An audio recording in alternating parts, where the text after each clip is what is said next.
तो मेरी स्थावर योनि खत्म हो गई, जहाँ हमको 30 लाख बार जन्म न मरना होता। मैं सीधा अंडर योनि में आ गया। चौथे महीने के माध्यम से मेरा जन्म हुआ और फिर तुम्हारे गुरु ने तुमको हमारे पास भेज दिया। तुमने गुरु का दर्शन किया था, मैंने तुम्हारा दर्शन किया और तुम्हारा जब दर्शन किया तो मेरी अंडर योनि खत्म हो गई, जहाँ हमको 23 लाख बार मरना जन्म ना होता। अब देखो ये गुरु की दया का लाभ। हमारा आपका तो धान महिला विद्या तब दया हो, लाटा गेहूँ 700 महिला विद्या तब दया हो जाए और मद्दा हो गया तो दया नहीं हुई, इतना समझते हैं। लेकिन वो देखो कह रहा है कि मैं जब अंडर योनि हमारी खत्म हो गई तुम्हारे दर्शन से, फिर मैं सीधा पिंडर योनि में आ गया। वो भी कोई ऊंट बकरा बैल सुअर हाथी घोड़ा में नहीं, मानव शरीर में आया, जिसके लिए देवी देवता तरसते हैं। इतना जब उसने सुना तो उल्टे पांव रोता हुआ भागा और गुरु महाराज के चरणों में गिर गया। अब हजूर सब धरती कागज कराऊं, लेखन सब बन रहा है और 7 समुद्र की मसी कराऊं। गुरु गुण लिखो ना जाए, सारे समुद्र की स्याही बना डालो, सब वृक्षों का कलम बना डालो, सारे पृथ्वी का कागज बना डालो, लेकिन गुरु की महिमा को लिखा नहीं जा सकता है। इसलिए प्रेमी भाई बहनों, जागे भाग्य हमारे हम सदगुरु पाए, हमारी किस्मत जागी, हमारे भाग्य लगा कि हमको आपको गुरु महाराज मिल गए। नहीं तो ये जीवात्मा जन्म जन्मांतर कलप कल्पांतर युग युगांतर कैसे भटका खाती और कैसे जन्मती और मरती। और जबकि आप गुरु महाराज समझाते थे कि जन्म मरद तो सही दुख हुई, और अब की बार गुरु महाराज मिल गए तो समझो छुटकारा, आपका मुक्ति मोक्ष नहीं छुटकारा पक्का। एक जन्म गुरु भक्ति का जन्म दूसरे नाम, अगर सच्चा प्रेम हो जाए तो एक ही जन्म में पार, एक ही जन्म में पार। जन्म और सत्य मौत के समय बड़ी पीड़ा होती है। आप समझो नानक जी ने लिखा है कटीली झाड़ी मुंह से डाली जाए और बुरा से निकाली जाए, ये तो निमित्त मात्र की इशारा है, उससे ज्यादा मौत के वक्त पीड़ा होती है। सहजो भाई ने लिखा है सहजो मृत्यु के समय पीड़ा हो या पार, और जैसे बिच्छू डंक के सहस लगे पार। सहस माने 1000, जैसे 1000 बिच्छुओं का डंक एक साथ होया जाए, उससे ज्यादा मौत के वक्त पीड़ा होती है। लेकिन आपने कोई उपाय किया? कुछ नहीं। घर परिवार में, नाते रिश्तेदार में, पास पड़ोसी में अगर कोई दुश्मन बन जाए, बड़ा बड़ा इंतजाम, तीर तलवार तमंचा गोला बारूद बड़े बड़े हथियार, दुश्मनी हो गई, दुश्मनी हो गई। लेकिन ये वो दुश्मन जो जन्म जन्मांतर से तुम्हारे पीछे पड़ा है, कलप कल्पांतर से तुम्हारे पीछे पड़ा है, उससे निपटने का कोई इंतजाम है तुम्हारे पास? कोई इंतजाम नहीं है। इसमें से निकाला कुत्ते में डाल लिया, उसमें से निकाला गधे में डाल लिया, उसमें से निकाला सरगोजा बिच्छू में डाल लिया, कोई इंतजाम नहीं। किसी कवि ने लिखा है कि 184 खत्म हुई ना और कोट कलप युग 4 ही गए, और नाक में दम हो गया करें क्या, मरते मरते हार गए। जन्मते मरते कितना समय बीत गया, जाने कितनी माताओं का दूध पिया, पर भूल गए हमें याद नहीं। और पिता बहुत से बने हमारे, हमें कोई घर याद नहीं। जाने कितनों के हम बाप बन चुके होंगे, जाने कितने हमारे बाप बन चुके होंगे। अभी उम्र 50 साल की है, इससे पहले कहाँ थे जहाँ होंगे, परिवार होगा, बच्चे होंगे, घर होगा, और उसे छोड़ करके इसमें आ गए, तो उसकी ना चिंता है ना फिक्र है। तो जाने कितनी बार भाई बहन बहुत थे जग में, और एक अंग दर याद नहीं, और बहुत सी संतानें पैदा करी और भूल गए मर जाद नहीं। और सुवर असुर कर्म किए जग में, और नरक स्वर्ग कई बार गए, और नाक में दम हो गया करे क्या, मरते मरते हार गए। अच्छा किया स्वर्ग चले गए, पूरा किया नरक चले गए, लेकिन ये जन्म मरण का सिलसिला खत्म नहीं हुआ। और यही नहीं, कभी तो लिपटे रहे जेल में, जेल कहते हैं आउर को, आउर के माध्यम से मेरा जन्म कभी कभी हो गया। कभी तो लिपटे रहे जेल में अब अपने कदम करीने से, और कभी कभी बंद हुए अंडे में अपने परम पसीने से। यही जीवात्मा की बात कर रहा हूँ जो हमारे अंदर बोल रही है, आपके अंदर सो रही है। अभी 2 साल 10 साल के बाद ये शरीर छोड़ करके जाना पड़ेगा। कहाँ कहाँ नहीं भटका आपने खाया। कभी अंडे के माध्यम से हमारा जन्म हो गया तो लोगों ने आमलेट बना के साफ कर दिया। कभी तो लिपटे रहे जेल में अब अपने कदम करीने से, और कभी कभी बंद हुए अंडे में अपने पर गरम पसीने से। और कभी कभी जन्म लिया जल अंदर, कभी कभी जन्म लिया जल अंदर, और उम्र कटी जल पीने से। और फिर भी ये कर्म हाथ नहीं आया मौत भली इस जीने से। कर्म कहते मानो शरीर को, ये फिर भी हाथ नहीं आया, ऐसे फटका खाते रहे। कभी आर गए कभी पार गए, और डूब कभी मझधार गए। और नाक में दम हो गया करें क्या, मरते मरते आए। कितना समय बीत गया, कितना युग बीत गया, कितना सैकड़ों हजारों सालें गुजर गई, और जन्म से मरते और बड़ी मुश्किल से मानव शरीर मिल गया। और मानव शरीर जब मिल गया तो आकड़ आकड़ के चल रहे हो, किसी की सच्ची बात को नहीं सुन रहे हो, और कर रहे तो सब ऐसी बकवास मान। अरे प्रेमियों, अब मानव शरीर तुमको मिल गया तो क्या करना चाहिए था? आशा तसड़ा और ईर्षा करनी चाहिए थी बस में। अब या न हुई मेरे बस में, पर हम हुई गए इसके बस में। अब या न मरी हम ही मरते रहे, ये नहीं मर रही है, जहाँ जा रहे हो पीछे लग जाती है। या न मरी हम ही मरते रहे, और बार बार यस अपयस में। अब इतनी कहकर लक्ष्मी चंद भी उल्टे गोड़ पसारे। बड़े बड़े सुरमा भूपाली आए, बड़े बड़े शमशेर खां आए, और अपना अपना कहते कहते सीधे नरक और 84 को चले गए। इसलिए प्रेमी भाई बहनों, है वही भाग्यवान जो भगवान को चाहे।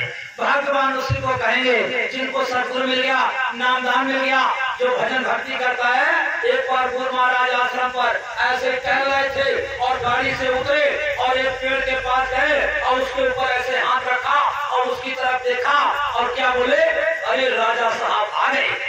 पेड़ से गुरु महाराज ने कहा कि अरे राजा साहब तुम आ गए, अब बताओ पेड़ से पहले राजा की योनि में होगा क्या जलवा होगा, कैसा फौज फाटा, धन दौलत की कोई कमी नहीं, आज वृक्ष की योनि में डाले। तो आप समझो, अरे है वही भाग्यवान जो भगवान को चाहे। तब तो कहा है कि 84 फटका खाएंगे और फिर ये न बन पाए, और की पासा ना पड़ो तो फिर 84 जाए। एक महात्मा जी थे, उधर से आ रहे थे, और एक झोपड़ी में एक बुढ़ा बैठा हुआ था, और बुढ़े से कहा बाबा जी ने, अरे बुढ़ा, मैंने तेरे पूरे जीवन का इतिहास देखा, कभी तुमने सत्संग नहीं, और कभी सेवा नहीं, और कभी भजन नहीं, कोई काम नहीं किया अपनी जीवात्मा की रक्षा के लिए। अब मैं आ गया तो तुझे रास्ता दे रहा हूँ, अब तो कर ले थोड़ा भजन, कर ले थोड़ी सेवा, कर ले थोड़ा सत्संग। और कहने लगे बाबा जी ठहर जाओ, एक नाती बचा है, उसकी शादी हो जाए, इसके बाद फिर भजन ही भजन है, और कुछ नहीं करना है। और बाबा जी ने बहुत समझाया, लेकिन एक बात समझ में नहीं आई। बाबा जी बेचारे चले गए, थोड़े दिनों के बाद आए और कहने लगे, अरे बुढ़ा, अब तो नाती की शादी हो गई, अब तो मेरी बात मान ले, वो दया आ रही है तुम पर, कभी थोड़े दिनों के बाद तुम 84 में डाला जाएगा, एक भी ये बच्चा नाती पोता काम नहीं आएगा, मान मेरी बात, और नहीं तो पछताएगा। कर ले भजन, कर ले सेवा सत्संग। कहने लगे बाबा जी थोड़ा उठ जाओ, बस पंक्ति का मुंह देख ले, इसके बाद फिर भजन ही भजन है, फिर कुछ करना ही नहीं है। बाबा जी ने कहा वाह वाह, ऐसा फंसा हुआ बेचारा जाल में। और बाबा जी बेचारे चले गए, और थोड़े दिनों के बाद फिर आए, और लोगों से पूछा, कहने लगे यहाँ बूढ़े रहते थे, कहाँ चले गए? कहने लगे वो तो दुनिया से चले गए, मर गए, मरना तो है ही, आया है तो राजा। जब बाबा जी ने ध्यान लगा करके देखा कि बच्चा कहाँ चला गया, तो उसी घर में अपना घर बनाया था, अच्छा वो पुट्ठी परस्तर चमका करके लगाया था उसने, टेम्पर करके, और खूब पत्थर लगाया था, पूरा जीवन उसी में खपा दिया। और प्रेमियों उसी घर के मोहरी का यानी मेढक बन गया। गुरु मिला नहीं, सत्संग मिला नहीं, सेवा भजन मिला नहीं, तो आपको सजा तो मिल ही जाना है। जिस काम के लिए मानव शरीर नहीं मिला, और जिस मालिक से वादा किया कि सब कुछ भजन करोगे राती, और जिस भगवान से तुमने वादा किया, और उस भगवान के वादा के खिलाफ तुम 24 घंटे में 2 घंटे का समय नहीं निकाल पाए, तो सजा तो मिल नहीं मिली। आप देखो वहां मेढक की योनि में चला गया, अब वही मोहरी साफ कर रहा है, आगे पीछे, और देख रहा है जितना काम छोड़ के गए थे उतना ही बाकी पड़ा है, और बाहर आता है तो पड़ोसी कितने चले गए ऊपर। और फिर महात्मा जी ने देखा, कहने लगे बच्चा तो मेढक की योनि में चला गया, नहीं माना मेरी बात, कितनी बदबूदार नाले में पहुंच गया। अब महात्मा जी उसी नाले के किनारे खड़े हो गए जाकर के, और जैसे अंदर से बाहर आया और उसको अंदर का ज्ञान करा दिया। कहने लगे देख कितना समझाया तुझे कि मान ले मेरी बात, चले थोड़ा सेवा सत्संग भजन, तूने एक बात नहीं सुनी। आज जिस पंथी का मुंह देखने के लिए तू बेचैन था, वही पंथी सुबह सुबह उठ करके आता है और दरवाजे पर खड़ा होकर के तेरी खोपड़ी पर पेशाब करता है, तेरी सीधी खोपड़ी पर, और तुझे होश नहीं। और झल्ला करके कह रहा है अरे चलो खोपड़ी पर कर रहा है तो हमारा ही पंथी, हमारा ही नदी, होश में अभी नहीं है। तो महात्मा जब मिलते हैं और सत्संग जब मिलता है तो जीव होश में आता है। सत्संग के माने होश में लाना, तो अब बेहोशी हो गया, ये हम सब बेहोश पड़े। और अब काम क्रोध लोभ मोह आशा कसा और मोह ममता ने चारों तरफ से घेर लिया, अपने सुध बुद्ध खुल गए। अब गुरु महाराज कहते हैं गुरु ने मोई दीदी अजब जड़ी, ऐसी अजब जड़ी वो नाम रूपी जड़ी दिया है और जिससे ये सब बेहोशी खत्म। लेकिन बेहोश सत्संग मिले था, सत्संग जब मिलता है तब जीव होश में आता है, बिना सत्संग मिले कोई होश में नहीं आ सकता है। इसलिए सच सुधर सत्संग पाई जीवात्मा की रक्षा के लिए तीन चीजें, सत्संग, सेवा और भजन। समझो, जैसे शरीर की रक्षा के लिए तीन चीजें, ये कोई कथा वार्ता का विषय नहीं। अब ज्यादा सुनने की भी जरूरत नहीं है, ज्यादा सुनाने की भी जरूरत नहीं है। अब तो वो जरूरत है जिससे हमारा काम बने। क्या मतलब है सुबह से शाम तक सुनाते रहे और तुम सुनते रहो और करो कुछ ना, क्या मतलब है उसका? कुछ पल्ला झाड़ सत्संग से काम नहीं। एक प्रेमी थे, वो रोज इतवार को उनका सत्संग होता था और जाते थे आते थे। एक दिन लड़के ने कहा अरे पिताजी आप दुकान आप देख लीजिए और हम सत्संग में जा रहे हैं। कल लगे हाँ बच्चा तुम चले जाओ। अच्छा, और वहाँ सत्संग में जब पिताजी का लड़का गया तो वहाँ बड़े अच्छे अच्छे वचन हो रहे थे कि मानव जीवन मिला है हमें और जीवों पर दया करनी चाहिए और भगवान का भजन करना चाहिए और सब में वो मालिक का अंश है, सब में वो परमात्मा की रूह है, वो खुदा की रूह है। अच्छे अच्छे प्रवचन हो रहे थे। लौट करके आया, पिताजी से कहने लगा पिताजी बड़ा बढ़िया सत्संग लगा, मैंने अपने जीवन में कभी ऐसा नहीं सुना। कहने लगे ऐसा ही सत्संग है? तब तो उसमें लोग जुड़े। और दूसरा सुबह हुआ तो सुबह क्या देखा, एक गाय निहार मुंह बेचारी भूखी प्यासी दरवाजे पर आई तो दरवाजे पर सेठ जी के दुकानदार के चोकर पड़ा हुआ था। चोकर माने भूसा, भूसी, जैसे धान की भूसी गेहूं की भूसी उसे चोकर कहते हैं। वो चोकर दरवाजे से बाहर सड़क पर पड़ा हुआ था। वो गाय आई वही खाने लगी। वो लड़का दुकान को संभाल रहा था, बैठा था, उसने देखा कि सुबह सत्संग में कहा था कि कोई दरवाजे पर भूखा प्यासा आ जाए तो चलो खिला देना चाहिए। गाय है बेचारी निहार मुंह चोकर खा रही है, कोई नुकसान तो नहीं कर रही है। तब तक पिताजी ने देख लिया दूर से, ऐ बेवकूफ कहेंगे, अंधा है दिखाई नहीं देता, ये गाय चोकर खा रही। और उठाया डंडा और गाय के पीछे पड़ गए। आधा किलो 2 किलोमीटर तक खड़े रहा, 10-20 डंडे उसके रसीद कर दिए और लौट करके आया। कहने लगे बेवकूफ कहीं के दिखाई नहीं देता है, अंधा हो गया है, गाय चोकर खा रही है। लड़के ने कहा पिताजी चोकर ही तो खा रही थी, कोई नुकसान थोड़ी कर रही थी। और फिर कल सत्संग में तो यही सुनाया गया था कि जीवों पर दया करनी चाहिए। बेवकूफ कहीं का, तो सत्संग का वचन घर तक ले आया। ये तो इतनी भारी गलती कर दिया, वो सत्संग की बात घर तक ले आया। मैं ऐसा सत्संग अगर सुनता तो बर्बाद हो गया होता। मैं तो पल्ला झाड़ सुनता तो खूब, लेकिन पल्ला झाड़ ऐसे सुना ऐसे झाड़ दिया, एक भी बात अंदर नहीं घुसाई तो सुबह से शाम तक सुनाते रहो, क्या लाभ मिलने वाला है? इसलिए चेत करके सुनो, होश में होकर के सुनो, सत्संग से होश आता है। महाराज जी कहते हैं प्रवचन अलग होता है, कथा अलग होती है, सत्संग अलग होता है। प्रवचन तो यानी कथा तो 7 बनिया लीलावती कलावती की कथा पंडित लोग सुनाते हैं। एक प्रवचन होता है जो पराये वचनों को दोहरा दिया जाता है, जैसे यहाँ बैठ करके रामायण से लिया, कवि साहब से लिया, गुरु महाराज से लिया, अब तोड़ मरोड़ करके बढ़िया से सुना दिया, समझा दिया, आपको बहुत अच्छा लगे, ये प्रवचन होता है। और दूसरा होता है सत्संग, जो केवल संतों से होता है और नहीं, उसी के लिए कहा है बड़े भाग पाए सत्संग, बिना प्रयास हो भोगंगा। सत्य को संग को सत्संग कहते हैं।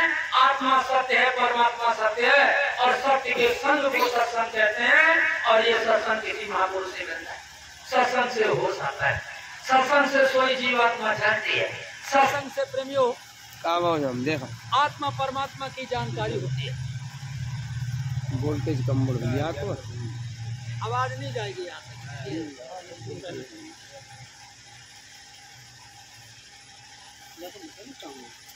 का पतो ये कहाँ गए ऑपरेटर है सांडवानी जय दफा हाँ